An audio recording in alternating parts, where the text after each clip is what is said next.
Arthur Conan ഡോയിലിന്റെ Sherlock Holmes കഥകൾ.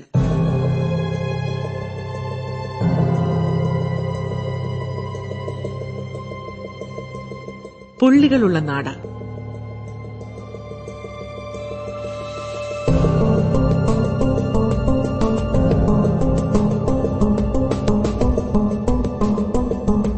Radio രൂപാന്തരം സംവിധാനം N Vasudev.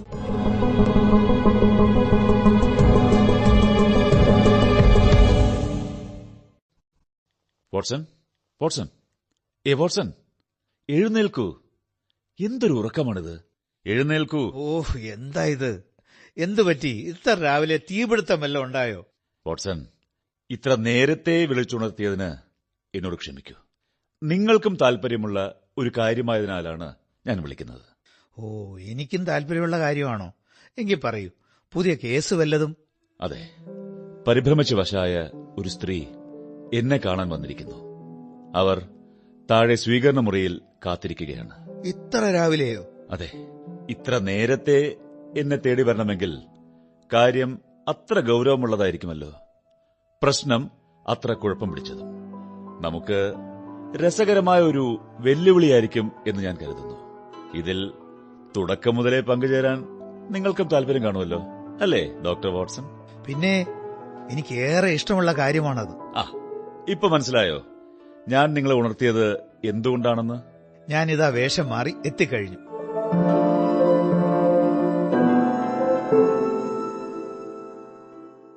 Good morning madam. ഞാൻ ഷെർലക് ഹോംസ്. ഇതെന്റെ കൂട്ടുകാരൻ ഡോക്ടർ വാട്സൺ. എന്നോട് പറയാനുള്ളതെല്ലാം അതേ സ്വാതന്ത്ര്യത്തോടെയും സ്വകാര്യതയോടെയും ഇദ്ദേഹത്തോടും പറയാം. ഹോ, നിങ്ങൾ നല്ലവണ്ണം വിറയ്ക്കുന്നുണ്ടല്ലോ. ഒരു കാര്യം ചെയ്യൂ, ആ നെരിപ്പോടിനടുത്തേക്ക് നീങ്ങിയിരുന്നോളൂ. ഒരു ചൂട് കാപ്പി കൊണ്ടുവരാൻ പറയട്ടെ? തണുപ്പുകൊണ്ടല്ല ഞാൻ വിറയ്ക്കുന്നത്, പിന്നെ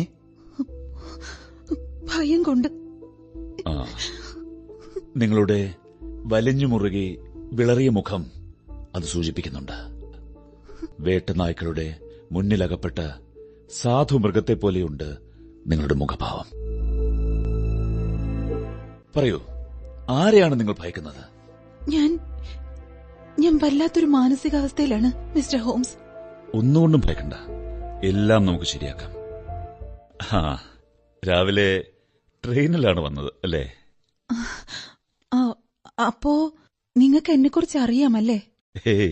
ഒന്നും അറിഞ്ഞുകൂടാ. പക്ഷേ നിങ്ങളുടെ ഇടത്തെ കൈയിൽ മടക്കി വെച്ചിരിക്കുന്ന ട്രെയിൻ ടിക്കറ്റ് എനിക്ക് കാണാം. അതുമാത്രമല്ല, കുതിരവണ്ടിയിലും യാത്ര ചെയ്താണ് നിങ്ങൾ ഇവിടെ എത്തിയത് അല്ലേ? അതും ഒറ്റ കുതിര വലിക്കുന്ന വണ്ടിയിൽ. എന്താ, ശരിയല്ലേ? അതെ. താങ്കൾ എങ്ങനെ അറിഞ്ഞു? അത് വളരെ വ്യക്തമല്ലേ. നിങ്ങളുടെ ഉടുപ്പിന്റെ ഇടത്തെ ഭാഗത്ത് പലയിടത്തും ചെളി തെറിച്ചിരിക്കുന്നു. വളരെ പുതിയ പാടുകളാണവ. ഒറ്റ കുതിര വണ്ടിയിൽ കുതിരക്കാരന്റെ ഇടതുവശത്തിരിക്കുമ്പോൾ മാത്രമാണ് ഇങ്ങനെ ചെളി തെറിക്കുക. താങ്കൾ പറഞ്ഞത് പൂർണ്ണമായും ശരി തന്നെ. രാവിലെ 6 മണിക്ക് ഞാൻ വീട്ടിൽ നിന്നും കുതിരവണ്ടിയിൽ യാത്ര ചെയ്ത് ലെതർഹെഡ് സ്റ്റേഷനിലെത്തി. ആദ്യത്തെ ട്രെയിനിൽ ലണ്ടനിലും എത്തി. ഇനി പറയൂ, നിങ്ങളെ അലട്ടുന്ന പ്രശ്നം എന്താണ്? സർ, എനിക്കിനി സഹിക്കാൻ വയ്യ. ഇങ്ങനെ പോയാ എനിക്ക് ഭ്രാന്ത് പിടിക്കും. എനിക്ക് ആശ്രയിക്കാൻ ഒരാളേ ഉള്ളൂ. പക്ഷെ പാവം, അയാൾക്ക് ഈ കാര്യത്തിൽ ഒന്നും ചെയ്യാനും ആവില്ല. മിസ്സിസ് ഹാരിൻഡോഷ് പറഞ്ഞ് ഞാൻ താങ്കളെക്കുറിച്ച് ധാരാളം കേട്ടിട്ടുണ്ട്. ഓ, മിസ്സിസ് ഹാരിൻഡോഷ്, ഞാൻ ഓർക്കുന്നു. വാട്സൺ, താങ്കൾ എന്നോടൊപ്പം താമസിക്കാൻ എത്തുന്നതിന് മുൻപായിരുന്നു ആ കേസ്. അപ്പോൾ അവർ പറഞ്ഞിട്ടാണോ എന്നെ കാണാൻ വന്നത്? അതെ, മിസ്സിസ് ഹാരിൻഡോഷിനെ സഹായിച്ചതുപോലെ എന്നെ സഹായിക്കില്ലേ? ഫീസ് തരാൻ ഇപ്പൊ എന്റെ കയ്യിലൊന്നുമില്ല. പക്ഷെ ആഴ്ചകൾക്കകം ഞാൻ താങ്കൾ പറയുന്ന എന്ത് പ്രതിഫലവും തരാം. മിസ്സിസ് ഹാരിൻഡോഷിനെ സഹായിച്ചതുപോലെ നിങ്ങളെയും സഹായിക്കാൻ എനിക്ക് സന്തോഷമേ ഉള്ളൂ. പിന്നെ എന്റെ ഫീസിനെക്കുറിച്ച് ഓർത്ത് നിങ്ങൾ വിഷമിക്കണ്ട. എന്റെ ജോലി തന്നെയാണ് എന്റെ പ്രതിഫലം. കേസ് അന്വേഷണത്തിനുണ്ടാകുന്ന ചിലവ് മാത്രമാണ് എന്റെ ഫീസ്. അത് എന്ന് നിങ്ങൾക്ക് നൽകാൻ കഴിയുമോ അന്ന് തന്നാൽ മതി. പോരെ? ഇനി കാര്യങ്ങൾ വിശദമായി പറയൂ. എനിക്കെന്ത് ചെയ്യാനാകുമെന്ന് നോക്കാം. എന്റെ ഭയത്തിന്റെ അടിസ്ഥാനം അത്ര വ്യക്തമല്ല. സൂക്ഷ്മമായ ചില സംഭവങ്ങളെ ആസ്പദമാക്കിയാണ് എന്റെ സംശയങ്ങളെല്ലാം. കേൾക്കുന്നവർക്ക് അത് നിസ്സാരമെന്ന് തോന്നും. ഞാൻ ഈ ലോകത്തിൽ ഏറ്റവും അധികം ഇഷ്ടപ്പെടുന്ന വ്യക്തി പോലും ഇതൊക്കെ എന്റെ ദുർബലമായ മനസ്സിന്റെ ഭാവനയാണെന്നാണ് കരുതുന്നത്. അത് അദ്ദേഹം എന്നോട് നേരിട്ട് പറയുന്നില്ലെങ്കിലും ആ മുഖത്തു നിന്നും എനിക്കത് മനസ്സിലാക്കാൻ കഴിയും. മിസ്റ്റർ ഹോംസ് മനുഷ്യ മനസ്സിന്റെ അഗാധമായ അടിത്തട്ടുകളിൽ അടിഞ്ഞുകൂടുന്ന ദുഷ്ടചിന്തകളെ മനസ്സിലാക്കാൻ താങ്കൾക്ക് കഴിയുമെന്ന് ഞാൻ കേട്ടിട്ടുണ്ട്. അതുകൊണ്ട് ഞാൻ അകപ്പെട്ടിരിക്കുന്ന ആപത്തിൽ നിന്ന് താങ്കൾക്ക് എന്നെ രക്ഷിക്കാൻ കഴിയും. പറഞ്ഞോളൂ, ഞാൻ ശ്രദ്ധിക്കുന്നുണ്ട്. എന്താണ് നിങ്ങളുടെ പേര്? ഞാൻ ഹെലൻ സ്റ്റോണർ. എന്റെ രണ്ടാനച്ഛനൊപ്പമാണ് ഞാൻ താമസിക്കുന്നത്. സ്റ്റോക്ക് മൊറാനിലെ പ്രസിദ്ധമായ റോയ്ലോട്ട് കുടുംബത്തിലെ അവസാന കണ്ണിയാണ് അദ്ദേഹം. റോയ്ലോട്ട്. ആ പേര് കേട്ടിട്ടുള്ളതായി ഞാൻ ഓർക്കുന്നു. വാട്സൺ, താങ്കളോ? ഞാനും എവിടെയോ കേട്ടതുപോലെ. ഒരു കാലത്ത് വലിയ ധനികരായിരുന്നു അവര്. പക്ഷേ കഴിഞ്ഞ 4 തലമുറയിലെ കാരണവന്മാർ ചൂതുകളിച്ചും ആർഭാടം കാട്ടിയും എല്ലാം നശിപ്പിച്ചു. അവശേഷിച്ചത് 200 വർഷത്തോളം പഴക്കമുള്ള ഒരു വീടും കുറച്ചു പുരയിടവും. അതുപോലും പണയത്തിലായിരുന്നു. പക്ഷെ എന്റെ രണ്ടാനച്ഛൻ മാറിയ പരിതസ്ഥിതിക്കനുസരിച്ച് ജീവിച്ചു. ഒരു ബന്ധുവിൽ നിന്നും പണം കടം വാങ്ങി മെഡിക്കൽ ഡിഗ്രി എടുത്ത് കൽക്കട്ടയിലേക്ക് പോയി. അവിടെ ധാരാളം പ്രാക്ടീസ് ചെയ്ത് പണമുണ്ടാക്കി. പക്ഷേ കഷ്ടകാലം അദ്ദേഹത്തെ വിട്ടുപിരിഞ്ഞില്ല. എന്തുപറ്റി? സ്വത്ത് ആരെങ്കിലും കൊള്ളയടിച്ചോ? ഇന്ത്യയിൽ വെച്ച് അദ്ദേഹം എന്തോ കളവ് പോയതിന്റെ പേരിൽ തന്റെ ഒരു ജോലിക്കാരനെ മർദ്ദിച്ചു. അവൻ മരിച്ചുപോയി. വധശിക്ഷയിൽ നിന്ന് കഷ്ടിച്ച് രക്ഷപ്പെട്ട ഡോക്ടർ റോയ്ലോട്ട് വളരെ നാളത്തെ ജയിൽവാസത്തിനു ശേഷം എല്ലാം നഷ്ടപ്പെട്ട് ഇംഗ്ലണ്ടിൽ തിരിച്ചെത്തി. അപ്പോ നിങ്ങളുടെ അമ്മയെ അദ്ദേഹം എപ്പോഴാണ് വിവാഹം കഴിച്ചത്? എന്റെ അച്ഛൻ ബംഗാൾ സൈന്യത്തിലെ മേജർ ജനറലായിരുന്നു. അദ്ദേഹത്തിന്റെ മരണശേഷം എന്റെ അമ്മ ഡോക്ടർ റോയ്ലോട്ടിനെ വിവാഹം ചെയ്തു. അന്ന് എനിക്കും എന്റെ ഇരട്ട സഹോദരിയായ ജൂലിയയ്ക്കും 2 വയസ്സായിരുന്നു പ്രായം. വർഷത്തിൽ 1000-ലധികം പൗണ്ടായിരുന്നു വരുമാനം. വർഷം തോറും ഒരു തുക വിവാഹിതരാകുമ്പോൾ ഞങ്ങൾക്ക് നൽകണമെന്നായിരുന്നു അമ്മയുടെ വ്യവസ്ഥ. ഇപ്പോൾ നിങ്ങളുടെ അമ്മ? ഇംഗ്ലണ്ടിൽ ഞങ്ങൾ തിരിച്ചെത്തി കുറച്ചു നാളുകൾക്ക് ശേഷം ഒരു ട്രെയിൻ അപകടത്തിൽ അമ്മ മരിച്ചു. അതായത് 8 കൊല്ലം മുമ്പ്. അതോടെ ലണ്ടനിൽ പ്രാക്ടീസ് ആരംഭിക്കാനുള്ള നീക്കം ഉപേക്ഷിച്ച് ഡോക്ടർ റോയ്ലോട്ട് അദ്ദേഹത്തിന്റെ കുടുംബമായ സ്റ്റോക്ക് മൊറാനിൽ തിരിച്ചെത്തി. അമ്മയുടെ സമ്പാദ്യം കൊണ്ട് ഞങ്ങൾക്ക് സുഖമായി കഴിയാമായിരുന്നു. അതിനാൽ ഞങ്ങൾ ആർഭാടമായി തന്നെ വളർന്നു. പിന്നെ എപ്പോഴാണ് നിങ്ങളുടെ പ്രശ്നങ്ങൾ ആരംഭിച്ചത്? സ്റ്റോക്ക് മൊറാനിൽ താമസം ആരംഭിച്ചതോടെ എന്റെ രണ്ടാനച്ഛന് വലിയ മാറ്റങ്ങളുണ്ടായി. നാട്ടുകാരുമായി ഇണങ്ങാൻ ഡോക്ടർ കൂട്ടാക്കിയില്ല. എപ്പോഴും വീട്ടിലടച്ചിരിക്കും. ഇനി പുറത്തിറങ്ങിയ തന്നെ അയൽക്കാരുമായി 1-2 പറഞ്ഞ് വഴക്കിടും. ഇന്ത്യയിലെ ചൂട് കാലാവസ്ഥയിലെ ദീർഘനാളത്തെ വാസം മുൻഗാമികളിൽ നിന്നും പാരമ്പര്യമായി ലഭിച്ച ദേഷ്യ സ്വഭാവവും അക്രമവാസനയും വർദ്ധിപ്പിച്ചു കാണും. ഏതായാലും വഴക്കും വക്കാണവും നിത്യസംഭവമായി. ദേഷ്യം വന്ന എന്തും ചെയ്യാൻ മടിക്കാത്ത ആജാനുബാഹുവായ അദ്ദേഹത്തെ കണ്ട് നാട്ടുകാർ ഓടി ഒളിച്ചു തുടങ്ങി.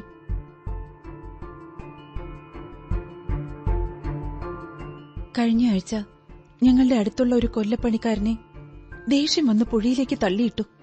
ആ കേസ് ഒഴിവാക്കാൻ വലിയൊരു തുക എന്റെ കയ്യിൽ നിന്ന് നൽകേണ്ടി വന്നു. ഓ, അപ്പോൾ നിങ്ങളുടെ അച്ഛന് കൂട്ടുകാരെന്ന് പറയാൻ ആരുമില്ലേ? ഉണ്ട്. അതാണ് ഏറ്റവും വിചിത്രം. അലഞ്ഞു തിരിഞ്ഞു നടക്കുന്ന നാടോടികളാ ഏറ്റവും അടുത്ത കൂട്ടുകാർ. കുറേണ്ണ ഇപ്പൊ ഞങ്ങളുടെ കാട് പിടിച്ച് കിടക്കുന്ന പറമ്പില് കൂടാരമടിച്ച് കഴിയുന്നുമുണ്ട്. ചിലപ്പോ അവരുടെ കൂടാരങ്ങളിൽ പോയി ഇരിക്കുന്നത് കാണാം. മറ്റു ചിലപ്പോ ആഴ്ചകളോളം അവരോടൊപ്പം ഊരു ചുറ്റാൻ പോവും. ഇതിനെല്ലാം പുറമെ ഇന്ത്യൻ വന്യമൃഗങ്ങളോട് വലിയ കമ്പമാണ്. ഒരു പുള്ളിപ്പുലിയും കുരങ്ങനെയൊക്കെ വളർത്തുന്നുമുണ്ട്. ഞങ്ങളുടെ കൂടെ നിൽക്കാൻ ഒരു ജോലിക്കാരും ധൈര്യപ്പെടില്ല. അതുകൊണ്ട് വീട്ടുജോലി ചെയ്ത് ഞങ്ങളുടെ ആരോഗ്യം ക്ഷയിച്ചു. തലമുടി നരച്ചു തുടങ്ങി.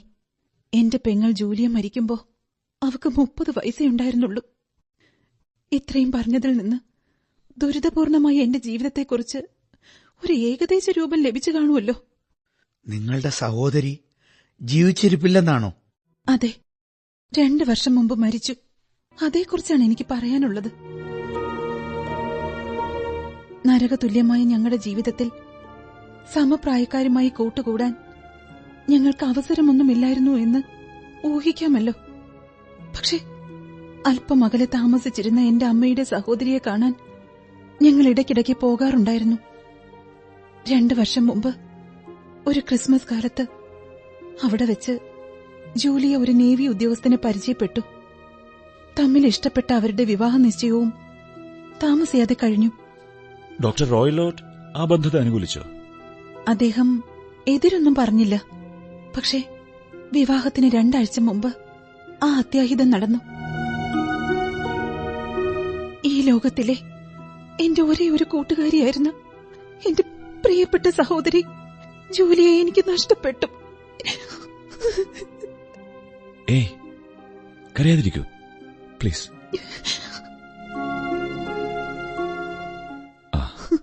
എങ്ങനെയാണ് ജൂലി മരിച്ചത്? വിശദമായി പറയൂ. ഞാൻ ആ ദിവസം ഇന്നും ഭയത്തോടെയാണ് ഓർക്കുന്നത്.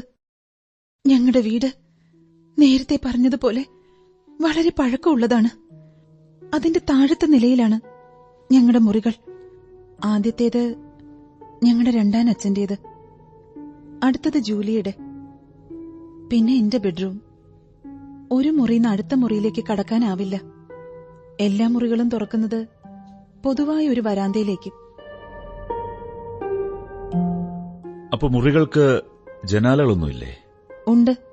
പുറകിലത്തെ വെളിപ്രദേശത്തേക്ക് തുറക്കുന്ന ഓരോ ജനൽ 3 മുറിയിലും ഉണ്ട്.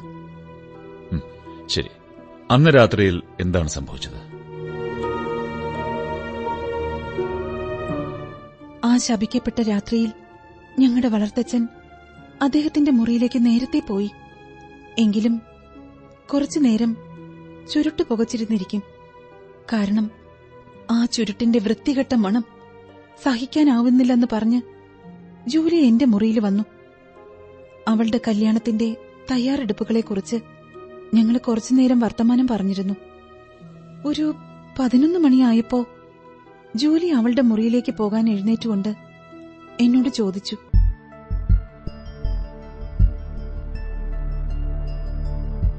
ഹെലൻ, ഞാനൊരു കാര്യം ചോദിച്ചാ നീ സത്യം പറയണം. നീ ചോദിക്ക്. രാത്രിയിൽ ചൂളമടിക്കുന്ന പോലെ ഒരു ശബ്ദം നീ കേൾക്കാറുണ്ടോ? ഇല്ല, ഞാൻ കേട്ടിട്ടില്ല. എന്താ ജൂലി അങ്ങനെ ചോദിക്കാൻ?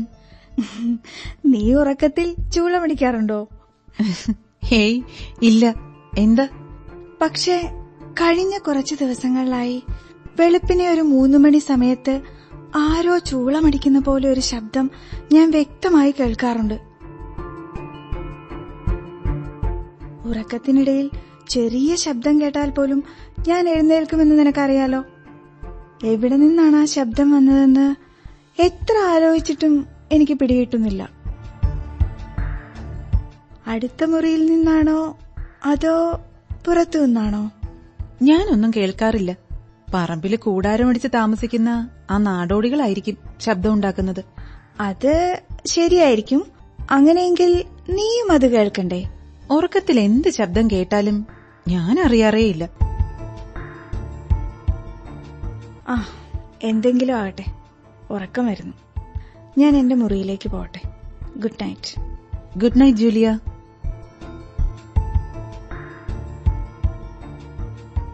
ആ, ശരി.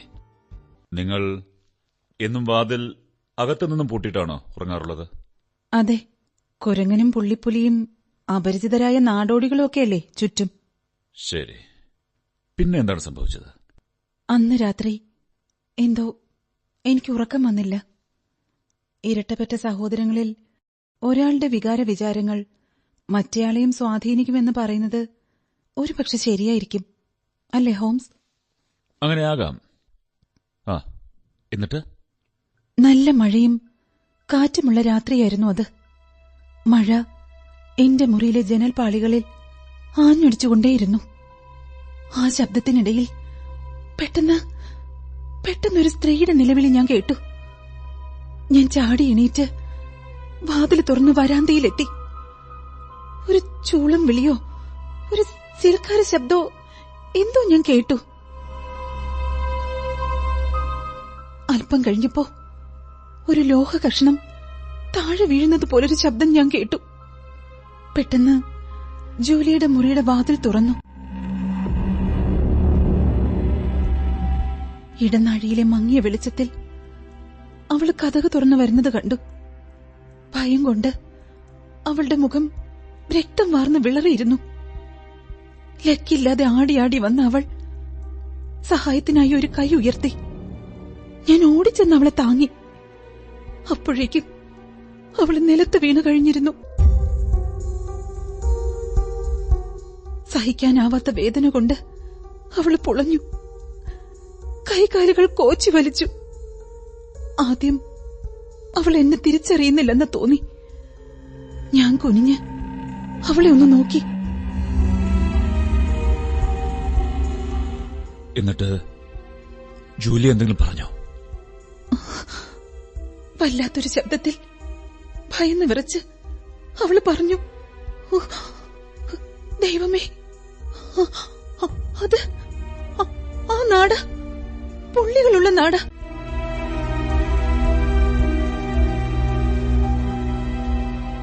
എനിക്കൊന്നും മനസ്സിലായില്ല. എങ്കിലും ആ ശബ്ദം ഞാൻ ഒരിക്കലും മറക്കില്ല. പിന്നെയും അവൾക്ക് എന്തോ പറയണമെന്നുണ്ടായിരുന്നു. ഡോക്ടറുടെ മുറിക്ക് നേരെ അവൾ വിരൽ ചൂണ്ടി. പക്ഷെ ശബ്ദം പുറത്തു വന്നില്ല. ഞാൻ അലമുറയിട്ടുകൊണ്ട് വളർത്തച്ഛന്റെ മുറിയിലേക്ക് ഓടി.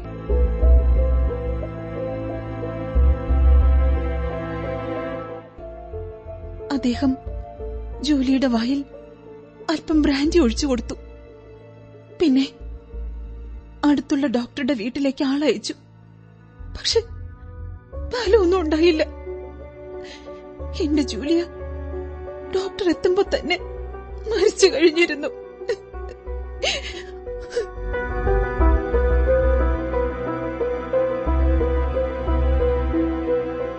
മിസ് ഹെലൻ, ഒരു സീൽക്കാരത്തിന്റെയും ലോഹകഷ്ണത്തിന്റെയും ശബ്ദം കേട്ടുവെന്ന് പറഞ്ഞല്ലോ. അത് വ്യക്തമായി കേട്ടോ? കേസ് അന്വേഷിക്കാൻ വന്ന പോലീസും ഇത് തന്നെയാണ് എന്നോട് ചോദിച്ചത്. കേട്ടു എന്ന് തന്നെയാണ് എന്റെ പൂർണ്ണ വിശ്വാസം. ഇനി അന്നത്തെ രാത്രിയിലെ കാറ്റിലും മഴയിലും അങ്ങനെ തോന്നിയതാണോന്നും അറിയില്ല. നിങ്ങളുടെ സഹോദരി എന്ത് വേഷമാണ് ധരിച്ചിരുന്നത്? അവൾ ഉറങ്ങാൻ പോകുമ്പോൾ ധരിക്കാറുള്ള നിശാവസ്ത്രങ്ങൾ തന്നെയാണ് ധരിച്ചിരുന്നത്. പിന്നെ അവളുടെ കയ്യിൽ എരിഞ്ഞു തീർന്ന ഒരു തീപ്പെട്ടിക്കൊള്ളി ഉണ്ടായിരുന്നു. ശബ്ദം കേട്ടപ്പോൾ അവൾ തീപ്പെട്ടി ഉരച്ചു നോക്കി എന്ന് വ്യക്തം. അത് പ്രധാനമാണ്. ആട്ടെ, പോലീസിന്റെ അഭിപ്രായം എന്താണ്? പോലീസിന്റെ അന്വേഷണത്തിനൊന്നും താമസം ഉണ്ടായില്ല. കാരണം ഞങ്ങളുടെ വളർത്തച്ഛൻ അത്ര പ്രസിദ്ധനായിരുന്നല്ലോ. എന്തായാലും പോലീസ് അന്വേഷണത്തിന് ഫലമൊന്നും ഉണ്ടായില്ല. കതകകത്തു നിന്നും അടച്ചിരുന്നെന്നും ജനാലകൾ താഴിട്ടിരുന്നു എന്നും ഉറപ്പാണ്. ഭിത്തിയിലൊന്നും വിള്ളലുകളോ ദ്വാരങ്ങളോ ഇല്ലായിരുന്നു. നെരിപ്പോടിൽ നിന്ന് പുക പോകാനുള്ള ചിമ്മിനി അല്പം വലുതാണെങ്കിലും അതും നന്നായി അടച്ചു കൊടുത്തിട്ടിരുന്നു. കൂടാതെ ഒരു മൽപ്പിടുത്തമോ ആക്രമണമോ നടന്നതിന്റെ ഒരു ചെറിയ മുറിവ് പോലും ജൂലിയുടെ ശരീരത്തിൽ ഇല്ലായിരുന്നു. അതിനാൽ മരണസമയത്ത് ആ മുറിയിൽ മറ്റാരും ഇല്ലായിരുന്നു എന്ന് വ്യക്തം. ഇനി വല്ല വിഷബാധ ഏറ്റതാകുമോ? ഡോക്ടർ പരിശോധിച്ചിട്ട് അതിന്റെയും യാതൊരു ലക്ഷണവും ഇല്ലായിരുന്നു. പിന്നെ എങ്ങനെയാണ് അവൾ മരിച്ചതെന്നാണ് നിങ്ങൾ കരുതുന്നത്? അതിയായ ഭയം കൊണ്ടും ഞെട്ടൽ കൊണ്ടുമാണ് മരണമടഞ്ഞതെന്നാണ് എനിക്ക് തോന്നുന്നത്. പക്ഷേ എന്ത് കണ്ടാണ് പേടിച്ചതെന്ന് മനസ്സിലാവുന്നില്ല. അന്ന് നിങ്ങളുടെ പുരയിടത്തിൽ നാടോടികളുണ്ടായിരുന്നോ? ഉണ്ടായിരുന്നു. കുറെ പേർ എപ്പോഴും ആ പറമ്പിൽ തമ്പടിച്ചിട്ടുണ്ടാവും. പിന്നെ ജൂലിയ ഒരു നാടേക്കുറിച്ച് പറഞ്ഞല്ലോ. എന്താ അത്?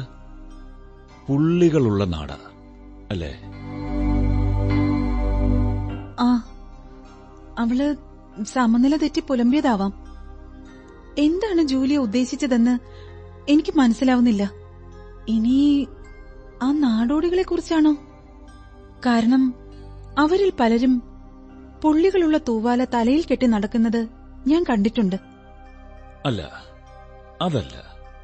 മറ്റെന്തോ ഗൌരവമേറിയതാണ് കാരണമെന്നാണ് എനിക്ക് തോന്നുന്നത്. ആ, ശരി. അത് കഴിഞ്ഞ് 2 കൊല്ലമായില്ലേ? ഇപ്പോൾ എന്താണ് പ്രശ്നം? പറയാം. വളരെ കാലമായി എന്നെ പരിചയമുള്ള സുഹൃത്ത് പേഴ്സി ആമിറ്റേജ് കുറച്ചു ദിവസങ്ങൾക്ക് മുമ്പ് എന്നെ വിവാഹം ചെയ്യാൻ താൽപര്യം പറഞ്ഞു. എനിക്കും പേഴ്സിയെ ഇഷ്ടമാണ്. വൈകാതെ വിവാഹം നടത്താമെന്ന തീരുമാനവുമായി. കൺഗ്രാറ്റുലേഷൻസ്. എന്നിട്ട് ഡോക്ടർ റോയ്ലോട്ട് എന്ത് പറഞ്ഞു? അദ്ദേഹം എതിരൊന്നും പറഞ്ഞില്ല. 2 ദിവസം മുമ്പ് ഞങ്ങളുടെ വീട്ടിൽ ചില അറ്റകുറ്റപ്പണികൾ ആരംഭിച്ചു. എന്റെ ബെഡ്റൂമിന്റെ ചുമരൊക്കെ പൊളിച്ചതിനാൽ ഞാനിപ്പോ ജൂലിയ ഉപയോഗിച്ചിരുന്ന മുറിയിലാ കിടക്കുന്നത്. ശരി. ഇനിയാണ് എന്നെ നടുക്കിയ സംഭവം ഉണ്ടായത്. അതാ ഞാൻ ഓടി ഇവിടെ വന്ന് താങ്കളുടെ സഹായം അഭ്യർത്ഥിച്ചതും. ഞാനൊരു സിഗരറ്റ് കത്തിച്ചോട്ടെ? തുടരൂ. ഇന്നലെ രാത്രി എനിക്ക് എന്തുകൊണ്ടോ ഉറക്കം വന്നില്ല. ജൂലിയുടെ ദുരന്ത മരണത്തെക്കുറിച്ച് ആലോചിച്ച് ഞാൻ കിടന്നു. പെട്ടെന്ന് ഒരു സീൽക്കാര ശബ്ദം. ഞാൻ പേടിച്ച് ചെവിയോർത്തു. അതെ, ഒരു ചൂളം വിളിയുടെ വ്യക്തമായ ശബ്ദം ഞാൻ കേട്ടു. ചാടി എഴുന്നേറ്റ് വിളക്ക് കത്തിച്ചു. മുറി ആകെ പരിശോധിച്ചു. ഒന്നും കണ്ടില്ല. പിന്നെ എനിക്ക് ഉറക്കം വന്നില്ല. പുലർച്ചയ്ക്ക് ഒരു വണ്ടി പിടിച്ച് റെയിൽവേ സ്റ്റേഷനിലെത്തി. പിന്നെ ഇങ്ങോട്ടും താങ്കളെ കണ്ട് സഹായം ചോദിക്കാൻ. നിങ്ങൾ വളരെ ബുദ്ധിപൂർവ്വം പ്രവർത്തിച്ചു. നന്നായി. പക്ഷേ നിങ്ങളെല്ലാം പറഞ്ഞു കഴിഞ്ഞില്ലല്ലോ. മിസ്റ്റർ ഓണർ, നിങ്ങൾ എന്തിനാണ് നിങ്ങളുടെ വളർത്തച്ഛനെ രക്ഷിക്കാൻ ശ്രമിക്കുന്നത്? എന്താണ് താങ്കൾ ഉദ്ദേശിക്കുന്നതെന്ന് എനിക്ക് മനസ്സിലാവുന്നില്ല. നിങ്ങൾ നിങ്ങളുടെ ഉടുപ്പിന്റെ കൈ അല്പമൊന്ന് ഉയർത്താമോ? അത്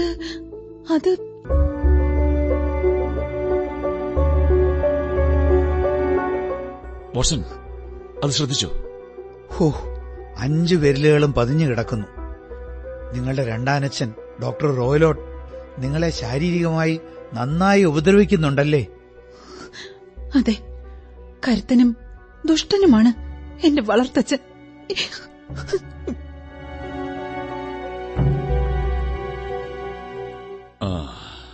ഇത് കുഴഞ്ഞു മറിഞ്ഞൊരു കേസാണ്.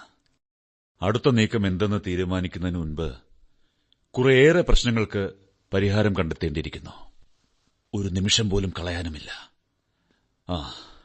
ഒന്ന് ചോദിക്കട്ടെ, ഇന്ന് വന്നാൽ ഡോക്ടർ റോയ്ലോട്ട് ഇല്ലാതെ നിങ്ങളുടെ വീട്ടിലെ മുറികൾ ഞങ്ങൾക്കൊന്ന് കാണാൻ പറ്റുമോ? ഇന്ന് അദ്ദേഹം ഏതോ ഒരു കാര്യത്തിന് ലണ്ടനിലേക്ക് വരുന്നുണ്ടെന്ന് പറയുന്നത് കേട്ടു. അങ്ങനെയെങ്കിൽ വൈകുന്നേരമേ വീട്ടിൽ മടങ്ങിയെത്തൂ. ഗുഡ്. വാട്സൺ, ഒരു യാത്ര ചെയ്യാൻ താങ്കൾക്ക് വിരോധമില്ലല്ലോ? ഞാൻ തയ്യാർ. മിസ് ഹെലൻ, ഞങ്ങൾ 2 പേരും ഇന്ന് തന്നെ വരാം. എനിക്ക് 2-3 കാര്യങ്ങൾ കൂടി തീർക്കാനുണ്ട്. അത് കഴിഞ്ഞ് 12 മണിക്കുള്ള ട്രെയിനിൽ മടങ്ങും. എന്തായാലും നിങ്ങൾ എത്തുമ്പോൾ ഞാനവിടെ ഉണ്ടാവും. ഞങ്ങൾ ഉച്ച കഴിഞ്ഞെത്തും. എന്നാൽ ഞങ്ങളോടൊപ്പം കാപ്പി കുടിച്ചിട്ട് പോകാം. വേണ്ട, നന്ദി. എനിക്കല്പം ധൃതിയുണ്ട്.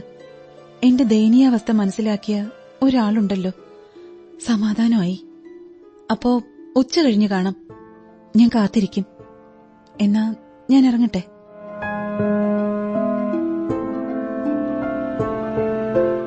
തിരിച്ചറിയാതിരിക്കാനാണോ നിങ്ങൾ കറുത്ത സ്കാർഫ് കൊണ്ട് മുഖം മറയ്ക്കുന്നത്?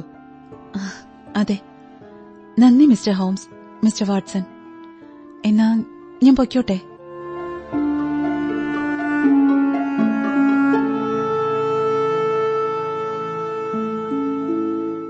വാട്സൺ, ഈ കേസിനെക്കുറിച്ച് നിങ്ങളെന്ത് പറയുന്നു? വളരെ കുഴപ്പം പിടിച്ച ഭീകരമായ ഒരു കേസാണിത് എന്നാണ് എനിക്ക് തോന്നുന്നത്. പിന്നെ വാതിലുകളും മുറിയുടെ തറയുമൊക്കെ അവർ പറയുന്ന പോലെ സുരക്ഷിതമാണെങ്കിൽ ജൂലിയ മരിക്കുമ്പോൾ ആ മുറിയിൽ ആരും ഉണ്ടാവാനുള്ള സാധ്യതയില്ലല്ലോ. ശരി, പക്ഷേ ആ ചൂളമടി ശബ്ദം എവിടെ നിന്ന് വരുന്നു?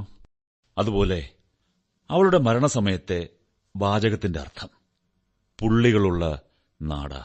എനിക്കൊന്നും മനസ്സിലാകുന്നില്ല. രാത്രിയിൽ കേട്ട സീൽക്കാർ ശബ്ദം, നാടോടികളും ഡോക്ടർക്ക് അവരുമായുള്ള ബന്ധം, പുള്ളിയുള്ള നാട് എന്ന ജൂലിയയുടെ മരണമൊഴി, ലോഹകഷ്ണം വീണ പോലെ ഹെലൻ കേട്ട ശബ്ദം, ഹെലന്റെ വിവാഹം നടക്കരുതെന്ന് ഡോക്ടറിന് ആഗ്രഹമുണ്ടെന്ന് തോന്നൽ, എല്ലാം പരസ്പരം ബന്ധപ്പെട്ട് കിടക്കുകയാണ് എന്നാണ് ഞാൻ വിശ്വസിക്കുന്നത്.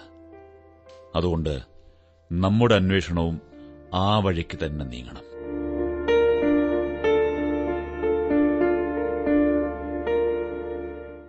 ആ നാടോടികൾക്ക് ഇതുമായി ബന്ധമുണ്ടായിരിക്കുമോ? അതറിയില്ല. ഹോംസ്, നിങ്ങൾ പറയുന്നതിൽ എന്തൊക്കെയോ പാകപ്പിഴകൾ ഞാൻ കാണുന്നു. എനിക്കും അതറിയാം. അതുകൊണ്ടാണല്ലോ ഇന്ന് തന്നെ നമ്മൾ ഹെലന്റെ വീട്ടിലേക്ക് പോകുന്നത്. എന്റെ അനുമാനം എത്രത്തോളം ശരിയാണെന്ന് അപ്പോൾ അറിയാം. നിങ്ങളിൽ ആരാണ് ഹോംസ്? ഞാനാണ് ഹോംസ്, ഷെർലക് ഹോംസ്. പക്ഷേ നിങ്ങൾ ആരാണെന്ന് പറഞ്ഞില്ല. ഞാൻ ഗ്രംസ്ബി റോയ്ലോട്ട്. നിങ്ങളുടെ രൂപവും ഭാവവും കണ്ടപ്പോൾ തന്നെ എനിക്ക് സംശയം തോന്നിയിരുന്നു. വരൂ ഡോക്ടർ, വന്ന കാലിൽ നിൽക്കാതെ ഇരിക്കൂ. ഏയ് മിസ്റ്റർ, ഞാൻ നിങ്ങളുടെ ആതിഥ്യം സ്വീകരിക്കാൻ വന്നതല്ല. എന്റെ മകൾ ഹെലൻ ഇവിടെ വന്നിരുന്നല്ലോ. അവൾ എന്താണ് പറഞ്ഞത്? ഇക്കൊല്ലം തണുപ്പ് വളരെ കൂടുതലാണ് അല്ലേ ഡോക്ടർ? ഹെലൻ എന്തിനാണ് ഇവിടെ വന്നതെന്നറിയാനാണ് ഞാൻ വന്നത്. പിന്നെ ഇക്കൊല്ലം ക്രോക്കസ് പൂക്കൾ ധാരാളമായി വിരിഞ്ഞു എന്ന് തോന്നുന്നു. നിങ്ങൾ എന്നെ ആക്ഷേപിക്കുകയാണ്. എനിക്ക് നിന്നെ അറിയാം. മറ്റുള്ളവരുടെ കാര്യത്തിൽ അനാവശ്യമായി ഇടപെടുന്ന തമ്മാടി. എന്റെ കയ്യിലെ ചാട്ട കണ്ടോ? ഷെർലക് ഹോംസ്, മറ്റുള്ളവരുടെ കാര്യത്തിൽ തലയിടുന്നവൻ, സ്കോട്ട്ലൻഡ് യാർഡിന്റെ തലവൻ. ഏതായാലും നിങ്ങളുമായി സംസാരിക്കാൻ നല്ല രസമുണ്ട് ഡോക്ടർ റോയ്ലോട്ട്. പിന്നെ പോകുമ്പോ ആ കഥ കടയ്ക്കാൻ മറക്കരുത്. പുറത്തുനിന്നും നല്ല തണുത്ത കാറ്റ് വീശുന്നുണ്ട്. എനിക്ക് പറയാനുള്ളതെല്ലാം നിന്നോട് പറഞ്ഞിട്ടേ ഞാനിവിടെ നിന്ന് പോകൂ. ഇനി എന്റെ വീട്ടുകാര്യങ്ങളിൽ നീ ഇടപെട്ടാൽ വിവരമറിയും. എന്റെ മകൾ ഹെലൻ ഇവിടെ വന്നിരുന്നു എന്ന് എനിക്കറിയാം. ഞാൻ അവളെ പിന്തുടരുന്നുണ്ടായിരുന്നു. എന്നോട് കളിക്കുന്നത് സൂക്ഷിച്ചു വേണം. ഞാൻ ആള് പിശകാണ്. കണ്ടോ? നിങ്ങൾ എന്തിനാണ് നെരിപ്പോടിൽ കനലിളക്കാൻ വെച്ചിരിക്കുന്ന ആ കമ്പി എടുക്കുന്നത്? ഈ കമ്പിയൊന്നും എന്റെ കരുത്തിന് മുന്നിൽ ഒന്നുമല്ല. ഈ കമ്പി ഞാൻ വളയ്ക്കുന്നത് പോലെ നിന്നെയും വളച്ചൊടിക്കും. തൽക്കാലം ഞാൻ പോകുന്നു.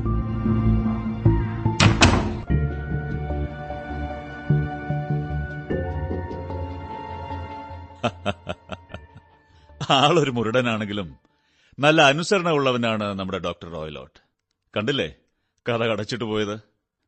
അവനിവിടെ നിന്നിരുന്നെങ്കിൽ എന്റെ കൈയിന്റെ കരുത്തവൻ അറിഞ്ഞാനെ. വാട്സൺ, അവൻ വളച്ചെറിഞ്ഞ ആ കമ്പി ഇങ്ങെടുത്തേ.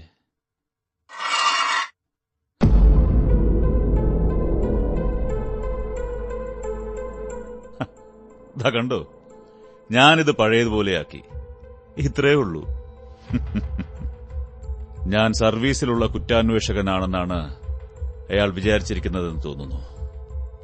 ഏതായാലും അയാൾക്ക് പിന്തുടർന്ന് ഇവിടെ എത്താൻ അവസരം നൽകിയത് ഹെലന്റെ ബുദ്ധിമോശം തന്നെ.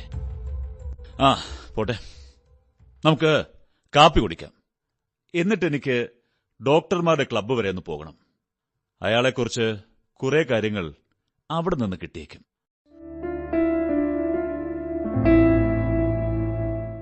വാട്സൺ, നോക്കൂ, ആ കാണുന്ന പഴയ വലിയ മാളികയാണ് സ്റ്റോക്ക് മൊറാൻ. നമുക്ക് അങ്ങോട്ട് നടക്കാം. ഹോംസ്, നിങ്ങൾക്ക് ഡോക്ടറെ കുറിച്ച് വല്ല വിവരവും കിട്ടിയോ? ഞാൻ കുറച്ച് പാടുപെട്ടു. എങ്കിലും ചില കാര്യങ്ങൾ ഡോക്ടർമാരുടെ ക്ലബിൽ നിന്നും എനിക്ക് കിട്ടി. അയാളുടെ മരിച്ചുപോയ ഭാര്യയുടെ ഇഷ്ടദാന പത്രിക ഞാൻ കണ്ടു. 2 പെൺകുട്ടികളുടെയും വിവാഹം കഴിഞ്ഞാൽ പിന്നെ നമ്മുടെ ഡോക്ടർക്ക് അധികമൊന്നും ലഭിക്കില്ല. അപ്പോൾ ജൂലിയയുടെ കൊലപാതകത്തിനും ഇപ്പോ ഹെലനെ കൊല്ലാനുള്ള ശ്രമത്തിനും പിന്നിൽ ഇതാകുമോ? ആ, അങ്ങനെയാണ് ഞാനും സംശയിക്കുന്നത്. അതുകൊണ്ടാണ് ഇന്ന് തന്നെ ഇങ്ങോട്ട് വരണമെന്ന് ഞാൻ പറഞ്ഞത്. ആ വാട്സൺ, റിവോൾവർ കയ്യിലുണ്ടല്ലോ അല്ലേ? ഒരു ഇരുമ്പ് കമ്പി സ്വന്തം കൈകൾ കൊണ്ട് വളയ്ക്കാൻ കഴിവുള്ളവനാണ് നമ്മുടെ എതിരാളി. റിവോൾവർ മാത്രമല്ല, പല്ല് തേക്കാനുള്ള ബ്രഷും ഞാൻ കരുതിയിട്ടുണ്ട്. ഇന്ന് രാത്രിയിൽ തങ്ങേണ്ടി വന്നാലോ? അത് നന്നായി. ആ, ഹെലനാണല്ലോ ഇങ്ങോട്ട് വരുന്നത്. നമ്മൾ കൃത്യസമയത്ത് തന്നെ എത്തി. ഞാൻ കാത്തിരിക്കുകയായിരുന്നു. ഇതുവരെ കുഴപ്പമൊന്നുമില്ല. ഡോക്ടർ വൈകുന്നേരമേ മടങ്ങി വരുള്ളൂ. മിസ് ഹെലൻ, ഞങ്ങൾക്ക് ആ മാന്യ വ്യക്തിയെ പരിചയപ്പെടാനുള്ള ഭാഗ്യമുണ്ടായി. വഴിയിൽ വെച്ച് കണ്ടോ? അല്ലല്ല, നിങ്ങൾ പോയ പിറകെ എന്റെ വീട്ടിലെത്തി അദ്ദേഹം. ദൈവമേ, അദ്ദേഹം എന്നെ പിന്തുടരുന്നുണ്ടായിരുന്നോ? അതെ. അദ്ദേഹം എല്ലാം അറിഞ്ഞോ? എനിക്ക് രക്ഷപ്പെടാൻ വഴിയൊന്നുമില്ലേ? തിരിച്ചു വരുമ്പോ ഞാൻ എന്തുത്തരം പറയും? തന്നെ പോലെ തന്നെ കൌശലക്കാരനായ ഒരാൾ നിങ്ങളെ സഹായിക്കാനുണ്ടെന്ന് അയാൾ മനസ്സിലാക്കിയിരിക്കുന്നു. അതുകൊണ്ട് തന്നെ നിങ്ങളുടെ വളർത്തച്ഛൻ ഇനി കൂടുതൽ ശ്രദ്ധിക്കും. ഒരു കാര്യം ചെയ്താൽ മതി. ഇന്ന് രാത്രി നിങ്ങൾ മുറിപൂട്ടി അകത്തിരിക്കൂ. എന്തെങ്കിലും പ്രശ്നമുണ്ടാവുകയാണെങ്കിൽ നിങ്ങളുടെ ബന്ധുവിന്റെ വീട്ടിൽ കൊണ്ടുവിടാം. ആ, വരൂ, എനിക്ക് നിങ്ങളുടെ മുറികളൊന്ന് കാണണം.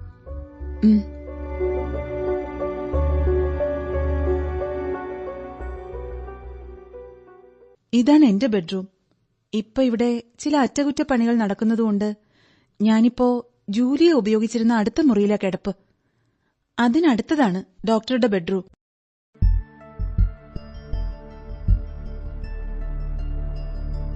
പക്ഷേ നിങ്ങളുടെ മുറിയിൽ അറ്റകുറ്റപ്പണികളുടെ ആവശ്യമൊന്നും ഞാൻ കാണുന്നില്ലല്ലോ. മാത്രമല്ല, പണിയൊന്നും നടക്കുന്നുമില്ല. ആ, ഏതായാലും ഇപ്പോൾ നിങ്ങൾ കിടക്കുന്നത് അടുത്ത മുറിയിലാണല്ലോ. ആ മുറി കൂടി എനിക്കൊന്ന് പരിശോധിക്കണം.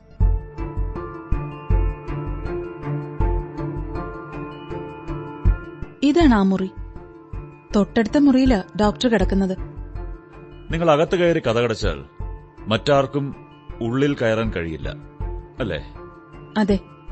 അകത്തുനിന്ന് കുറ്റിയിട്ടാൽ പിന്നെ ആർക്കും ഉള്ളിൽ കയറാനാവില്ല. വാതിലും കുറ്റികളും ഒക്കെ നല്ല ബലമുള്ളവയാ. ഹോംസ്, കത്തിയോ കമ്പിയോ കടത്തി തുറക്കാനുള്ള വിടവൊന്നും കാണുന്നില്ല. ശരിയാണ്. ഇതെന്താ?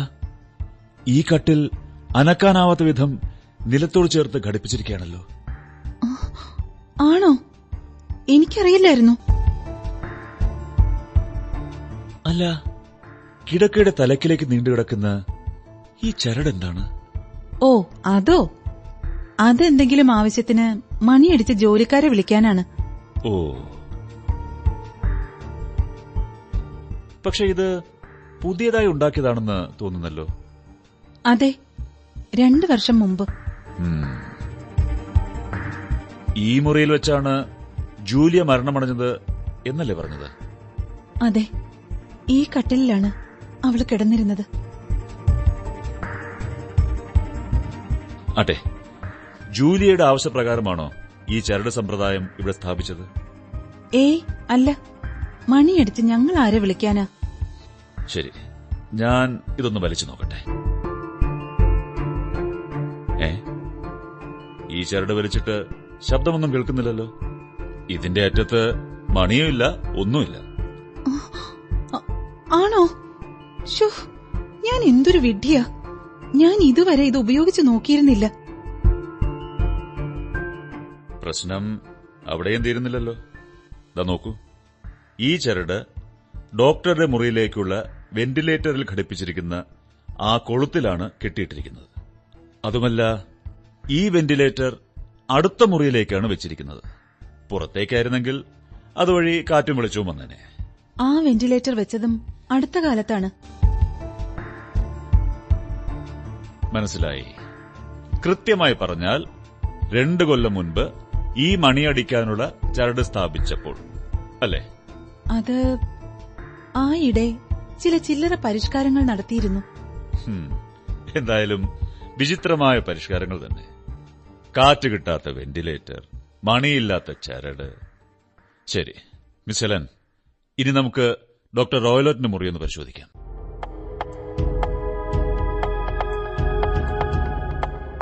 ആഹാ, കുറച്ചുകൂടി വലിയ മുറിയാണല്ലോ ഇത്. ഹോംസ്, ഷെൽഫ് നിറയെ പുസ്തകങ്ങൾ, കൂടുതലും ശാസ്ത്ര വിഷയങ്ങളെക്കുറിച്ചുള്ളതാണല്ലോ. ശരിയാണ്.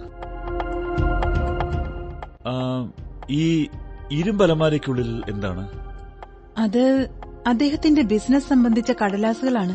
ഓഹോ, അപ്പോൾ നിങ്ങളത് തുറന്നു നോക്കിയിട്ടുണ്ടോ? കുറച്ചുനാൾ മുമ്പ് ഒരിക്കൽ തുറന്നു കിടക്കുന്നത് കണ്ടു.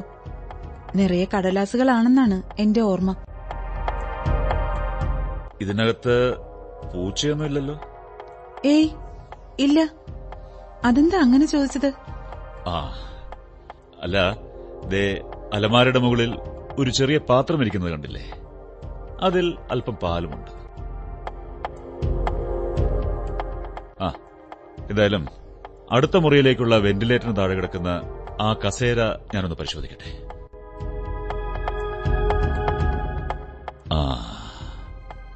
അപ്പോൾ അത് തീർച്ചയായി. അല്ല വാട്സൺ, ഇതെന്താണ്? പട്ടിയെ കെട്ടാനുള്ള തുടലോ? ഇതിന്റെ ഒരറ്റം കട്ടിലിൽ ഘടിപ്പിച്ചിരിക്കുകയാണല്ലോ. ദാ മറ്റേ അറ്റം വളച്ച് കൊളുത്തുപോലെ ആക്കിയിരിക്കുന്നു. ഇവിടെ ഈ കിടപ്പുമുറിയിൽ ഇതിന്റെ പ്രയോജനം എന്താണെന്ന് എനിക്ക് മനസ്സിലാകുന്നില്ല. ശരി മിസ് ഹെലൻ, ഞങ്ങൾ ഇറങ്ങുന്നു. ഡോക്ടർ വരുന്നതിന് മുൻപ് സ്ഥലം വിടണം. ഞാൻ പറയുന്നത് അക്ഷരം പ്രതി അനുസരിക്കണം. തീർച്ചയായും. പറയൂ, ഞാൻ എന്താണ് ചെയ്യേണ്ടത്? കാര്യം വളരെ ഗൌരവമുള്ളതാണ്. ഒട്ടും ഉപേക്ഷ വിചാരിക്കരുത്. കാരണം നിങ്ങളുടെ ജീവൻ തന്നെ അപകടത്തിലാണ്. പറയൂ മിസ്റ്റർ ഹോംസ്, താങ്കൾ പറയുന്നത് പോലെ ചെയ്യാം. ഞാനും എന്റെ കൂട്ടുകാരനും ഇന്ന് രാത്രി നിങ്ങളുടെ മുറിയിലാണ് കിടക്കുന്നത്. എന്നുവെച്ചാൽ? ഞാൻ വിശദമായി പറയാം. ദാ ആ കാണുന്ന ചെറിയ ലോഡ്ജില്ലേ? അതെ, ക്രൗൺ ലോഡ്ജ്. അവിടെ നിന്ന് നോക്കിയാൽ നിങ്ങളുടെ മുറിയിലെ ജനാല കാണാനാവില്ലേ? അതെ, വ്യക്തമായി കാണാം. ഡോക്ടർ മടങ്ങി വരുമ്പോൾ നിങ്ങൾ മുറിക്ക് പുറത്തിറങ്ങണ്ട. തലവേദനയാണെന്ന് പറഞ്ഞ് നേരത്തെ ഉറങ്ങാൻ മുറിയിലേക്ക് പോയാൽ മതി. എന്നിട്ട് ഡോക്ടർ റോയ്ലറ്റ് ഉറങ്ങാൻ മുറിയിലേക്ക് പോകുമ്പോൾ പതുക്കെ നിങ്ങളുടെ മുറിയുടെ ജനാല തുറന്ന് ഒരു വിളക്ക് കത്തിച്ച് കാണിക്കണം. അത് ഞങ്ങൾക്കുള്ള ഒരു അടയാളമാണ്. എന്നിട്ട് നിങ്ങൾ ജനൽ കുറ്റിയിടാതെ പണി നടക്കുന്ന നിങ്ങളുടെ മുറിയിലേക്ക് പോവുക. ഒരു രാത്രി അവിടെ കഴിച്ചുകൂട്ടാമല്ലോ, അല്ലേ? ഓ, അതൊന്നും പ്രയാസമുള്ള കാര്യങ്ങളല്ല. ശരി, പിന്നീടുള്ള കാര്യങ്ങൾ ഞങ്ങൾക്ക് വിട്ടുതരൂ. രാത്രി നിങ്ങൾ എന്ത് ചെയ്യും? ഞങ്ങൾ ജനലിലൂടെ നിങ്ങളുടെ മുറിയിൽ കയറി നിങ്ങൾ കേട്ട ശബ്ദത്തിന്റെ കാരണം എന്താണെന്ന് കണ്ടുപിടിക്കും. അത്ര തന്നെ. മിസ്റ്റർ ഹോംസ്, ഇപ്പോ താങ്കൾക്ക് കാര്യങ്ങളൊക്കെ വ്യക്തമായെന്ന് തോന്നുന്നു. ഏകദേശം. എങ്കിൽ പറയൂ, എങ്ങനെയാണ് ജൂലിയ മരിച്ചത്? കുറച്ചുകൂടി തെളിവുകൾ കിട്ടാനുണ്ട്. അത് കഴിഞ്ഞ് ഞാൻ പറയാം. പെട്ടെന്നുണ്ടായ ഭയം കാരണമാണ് മരിച്ചതെന്ന് തോന്നുന്നുണ്ടോ? ഇല്ല, എനിക്ക് അങ്ങനെ തോന്നുന്നില്ല. കുറച്ചുകൂടി ഭീകരമായ എന്തോ ആണ് അതിന് പിന്നിൽ. സാരമില്ല, ധൈര്യമായിരിക്കൂ. ഞാൻ പറഞ്ഞതുപോലെ ചെയ്യൂ. നിങ്ങളുടെ പ്രശ്നങ്ങളൊക്കെ തീരും. ഇനിയിവിടെ നിന്ന് നിങ്ങളുടെ വളർത്തച്ഛനിങ്ങെത്തും. പിന്നെ നമ്മുടെ പദ്ധതികളെല്ലാം പൊളിയും. അപ്പോ പറഞ്ഞതുപോലെ. മിസ്റ്റർ ഹോംസ്, ഡോക്ടർ വാട്സൺ, നന്ദി.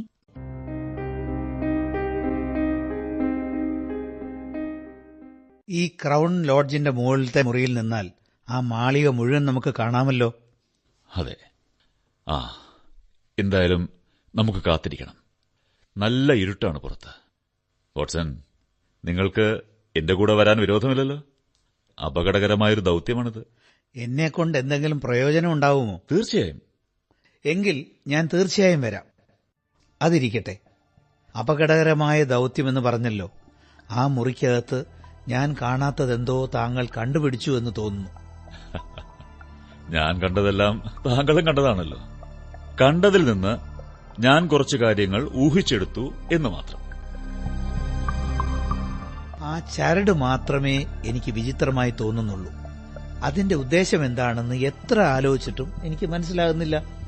2 മുറികൾക്കിടയിലുള്ള ആ വെന്റിലേറ്റർ കണ്ടില്ലേ? കണ്ടു. പക്ഷേ അതിലൂടെ ഒരു എലിക്ക് പോലും കഷ്ടിച്ച് കടക്കാനുള്ള സ്ഥലമേ ഉള്ളൂ. ഇവിടെ വരുന്നതിന് മുൻപ് തന്നെ ഇങ്ങനൊരു വെന്റിലേറ്റർ അവിടെ കാണുമെന്ന് ഞാൻ ഊഹിച്ചിരുന്നു. അതെന്താ കാരണം?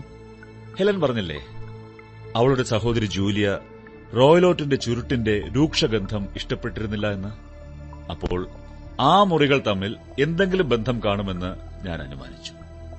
പോലീസ് ശ്രദ്ധിക്കാത്ത രീതിയിലുള്ള ചെറിയ അഴികളുള്ള ഒരു വെന്റിലേറ്റർ ആയിരിക്കുമെന്നും ഞാൻ ഊഹിച്ചു. ശരി, അതവിടെ വെച്ചതുകൊണ്ട് എന്താ കുഴപ്പം? അത് അവിടെ വെച്ചത് എപ്പോഴാണെന്ന് നോക്കൂ. വെന്റിലേറ്റർ പണിയിച്ചതും ചരട് കെട്ടിത്തൂക്കിയതും ജൂലിയ മരിച്ചതുമൊക്കെ ഏതാണ്ട് ഒരേ സമയത്താണ്. അപ്പോൾ അവ തമ്മിൽ എന്തോ ബന്ധമില്ലേ? അതുപോലെ ആ മുറിയിലെ കട്ടിൽ ശ്രദ്ധിച്ചോ? ഇല്ല. എന്താ പ്രത്യേകത വല്ലതുമുണ്ടോ? ഉണ്ട്. അത് അനക്കാൻ പറ്റാത്ത വിധം നിലത്ത് ഉറപ്പിച്ചിരിക്കുകയാണ്. അങ്ങനെ ഒരു കട്ടിൽ നിങ്ങൾ എവിടെയെങ്കിലും കണ്ടിട്ടുണ്ടോ? അതിന്റെ ലക്ഷ്യം എന്തായിരിക്കും? അവിടെ നിന്നും കട്ടിൽ ആർക്കും നീക്കാൻ സാധിക്കില്ല. ചുരുക്കത്തിൽ വെന്റിലേറ്ററിനും ചരടിനും സമീപത്തായി ഒരേ സ്ഥാനത്ത് തന്നെ ജൂലിയ ഉറങ്ങാൻ നിർബന്ധിതയായി. താങ്കൾ പറഞ്ഞു വരുന്നത് എന്താണെന്ന് എനിക്ക് മനസ്സിലായി. നമുക്കിന്ന് രാത്രി നിഗൂഢവും നീചവുമായ ഒന്ന് തടയാനാവും എന്ന് തോന്നുന്നു. ശരിയാണ്. ഒരു ഡോക്ടറായ അയാൾ ഒരു കുറ്റം ചെയ്യുമ്പോൾ വളരെ കൃത്യവും ആസൂത്രിതവുമായിരിക്കും.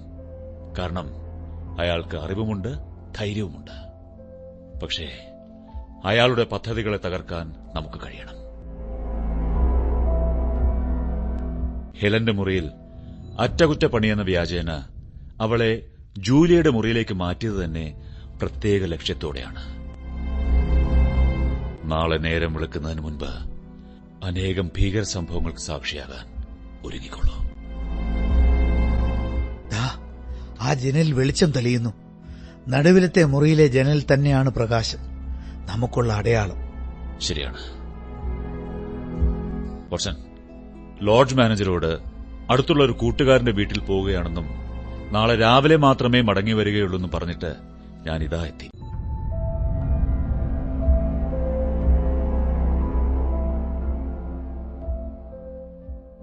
ഹോ, നല്ല തണുപ്പുണ്ടല്ലോ. അതെ. വാട്സൺ, റിവോൾവർ പറഞ്ഞില്ലല്ലോ അല്ലേ? കയ്യിലുണ്ട്. നോക്കൂ, ചുറ്റുമതിൽ പലയിടത്തും പൊളിഞ്ഞു പോയതുകൊണ്ട് നമുക്ക് എളുപ്പത്തിൽ ബംഗ്ലാവിനുള്ളിൽ കടന്ന് ആ ജനാലക്കരിയിലെത്താം. എന്തിനാ നിങ്ങളുടെ കയ്യിൽ ഒരു ചൂരൽ വടി? ആവശ്യം വന്നേക്കും. കണ്ടോളൂ.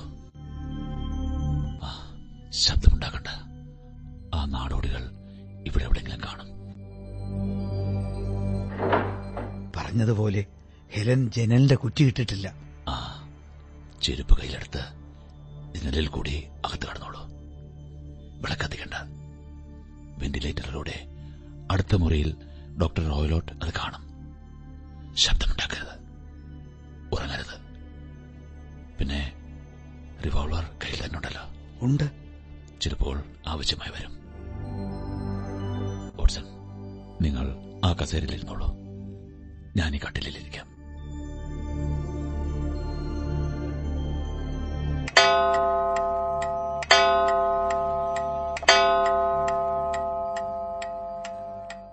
മണി 3 അടുത്ത മുറിയിൽ വെളിച്ചം. ഹോംസ് കാണുന്നില്ലേ? ഉവ്വ്, ഞാൻ കണ്ടു. എണ്ണ അരിയുന്ന മണവുമുണ്ട്.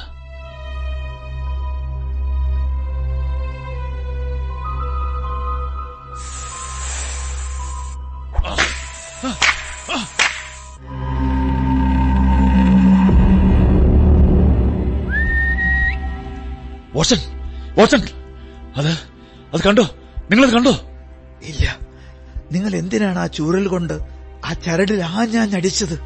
ഒരു ശീൽക്കാര ശബ്ദവും.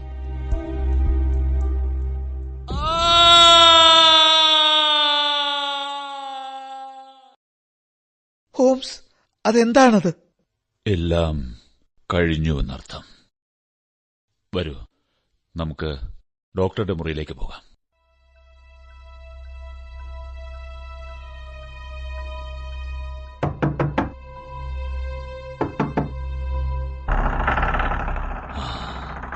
കുറ്റിയിട്ടിട്ടില്ല.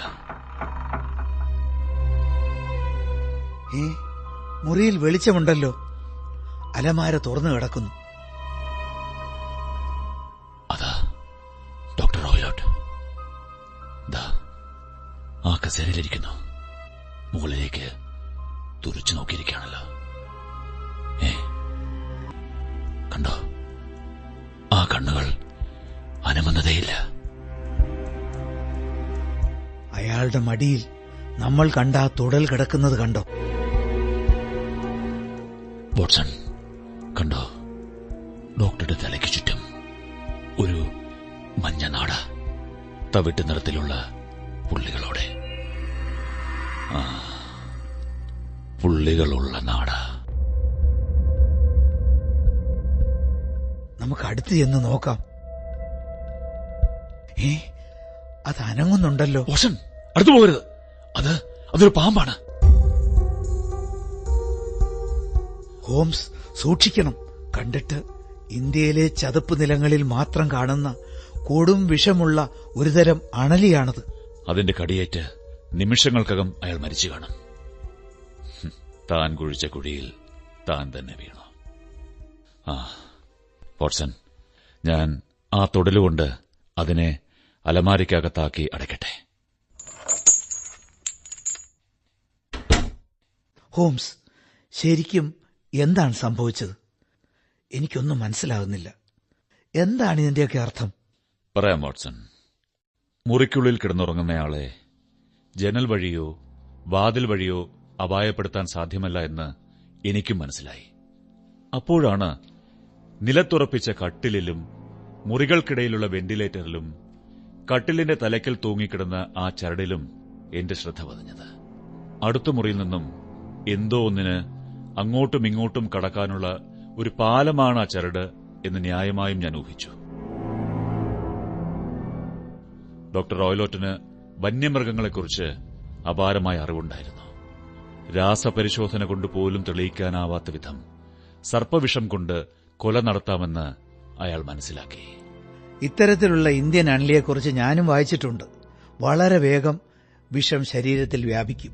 വിഷപ്പല്ലിന്റെ വളരെ ചെറിയ പാടുകൾ ആരുടെയും ശ്രദ്ധയിൽപ്പെടുകയുമില്ല.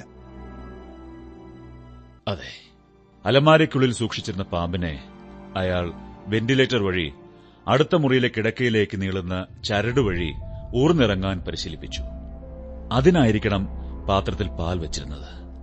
ആ കട്ടിലിൽ കിടക്കുന്ന ആളെ പാമ്പ് കടിച്ചെന്നും വരാം, കടിച്ചില്ലെന്നും വരാം. എന്തായാലും ഏതാനും ദിവസങ്ങൾക്കകം ലക്ഷ്യം നേടാനാകുമെന്ന് അയാൾ കരുതി. അങ്ങനെയാണ് അയാൾ ജൂലിയെ വകവരുത്തിയത്. പലതവണ ശ്രമം നടത്തിയപ്പോഴാണ് ജൂലിയ പാമ്പിന്റെ സീൽക്കാര ശബ്ദവും പാമ്പിനെ തിരിച്ചു വിളിക്കാൻ ഡോക്ടർ ചൂളമടിച്ചതും ഒക്കെ കേൾക്കാനിടയായത്. ജൂലിയ മരിച്ചതോടെ ഭാഗപത്രപ്രകാരമുള്ള പണം അയാൾക്ക് നൽകേണ്ടി വന്നതുമില്ല, അല്ലേ? അതെ. മാത്രമല്ല, ഹെലൻ കല്യാണം കഴിക്കാൻ ഒരുങ്ങിയപ്പോൾ അവളെയും അയാൾ ലക്ഷ്യം വെച്ചു. അതിനായി ഹെലന്റെ മുറിയിൽ അറ്റകുറ്റപ്പണികൾ ഉണ്ടാക്കി അവളെ അവിടെ നിന്നും ജൂലിയുടെ മുറിയിലേക്ക് മാറ്റി. ശരി, പക്ഷെ നമ്മൾ കേട്ട ചൂളം വിളിയുടെ അർത്ഥം എന്താണ്? അത് കൃത്യം കഴിഞ്ഞ് പാമ്പിനെ തിരിച്ചു വിളിക്കണം. അതിനാവും അയാൾ പാല് വെച്ച് ചൂളം വിളിച്ച് അതിനെ തിരിച്ച് തന്റെ മുറിയിലെത്തിക്കുന്നത്. ഇന്നലെ ഡോക്ടർ റോയ്ലോട്ടിന്റെ കസേര ഞാൻ സൂക്ഷ്മ പരിശോധന നടത്തിയത് നിങ്ങൾ ശ്രദ്ധിച്ചില്ലേ? അതിൽ ആരോ കയറി നിന്നതിന്റെ കാൽപ്പാടുകൾ ഞാൻ കണ്ടു. വെന്റിലേറ്ററിൽ എത്തണമെങ്കിൽ അതിൽ കയറി നിൽക്കണം. അലമാരയും തുടലും പാൽപാത്രവും എല്ലാം കൂടിയായപ്പോൾ എനിക്ക് കാര്യങ്ങൾ ഏതാണ്ട് മനസ്സിലായി. പാമ്പിനെ തിരിച്ചു വിളിച്ച് അലമാരയ്ക്കകത്താക്കി അടയ്ക്കുന്നതാവും ലോഹ കഷ്ണത്തിന്റെ ശബ്ദമായി ജൂലിയയ്ക്കും ഹെലനും തോന്നിയത്. ശരിയാണ്. ഇപ്പോൾ ഞാൻ ചെയ്തത് എന്താണെന്ന് മനസ്സിലായോ വാട്സൺ? തീർച്ചയായും. അടുത്ത മുറിയിൽ വെളിച്ചം വന്നപ്പോൾ ഡോക്ടർ തന്റെ കൃത്യം ആരംഭിച്ചുവെന്ന് താങ്കൾക്ക് മനസ്സിലായി. താമസിയാതെ ചരട് അനങ്ങി. പാമ്പിന്റെ ശീൽക്കാര ശബ്ദം കേട്ടയുടൻ താങ്കൾ ചൂരൽ കൊണ്ട് ചരട് ലക്ഷ്യമാക്കി ആഞ്ഞടിച്ചു. അടികൊണ്ട് പൊളഞ്ഞ പാമ്പ് ചരടിലൂടെ വെന്റിലേറ്ററിനുള്ളിലൂടെ തിരിച്ചു ചെന്ന് ചൂളം വിളിച്ച് അവിടെ കാത്തുനിന്ന ഡോക്ടറെ തന്നെ കൊത്തി. അതെ, അടികൊണ്ട വേദനയിൽ ആദ്യം കണ്ട ആൾക്ക് നേരെ തിരിഞ്ഞുവെന്ന് മാത്രം.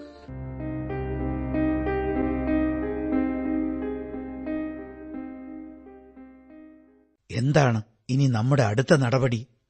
ഹെലനെ അവളുടെ ബന്ധുക്കളുടെ വീട്ടിലാക്കണം. പിന്നെ പോലീസിനെ വിളിക്കണം. ഡോക്ടർ വളർത്തിയിരുന്ന പാമ്പ് അബദ്ധത്തിൽ അയാളെ കൊത്തി എന്ന് പറഞ്ഞാൽ മതി. വാട്സൺ, ഒരർത്ഥത്തിൽ ഞാനാണ് അയാളുടെ മരണത്തിന് കാരണം, അല്ലേ? ഒരിക്കലുമല്ല. അത് ചെയ്തില്ലായിരുന്നുവെങ്കിൽ ഹെലനും ജൂലിയെപ്പോലെ തന്നെ കൊല ചെയ്യപ്പെടുമായിരുന്നു. അതെ, ഡോക്ടർ റോയ്ലോട്ട് ക്രൂരത വിതച്ച് ക്രൂരത കൊയ്തു.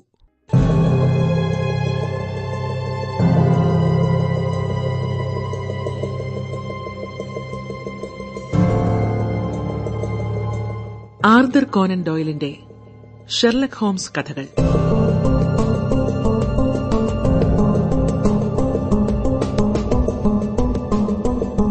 പുള്ളികളുള്ള നാട് നാടകം സമാപിക്കുന്നു.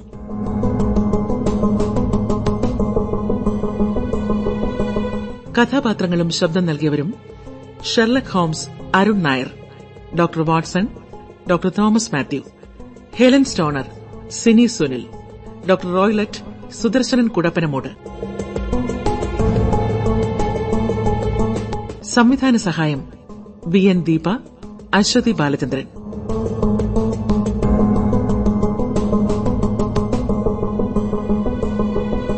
റേഡിയോ രൂപാന്തരം സംവിധാനം N വാസുദേവ്. അവതരണം ആകാശവാണിയുടെ തിരുവനന്തപുരം നിലയം.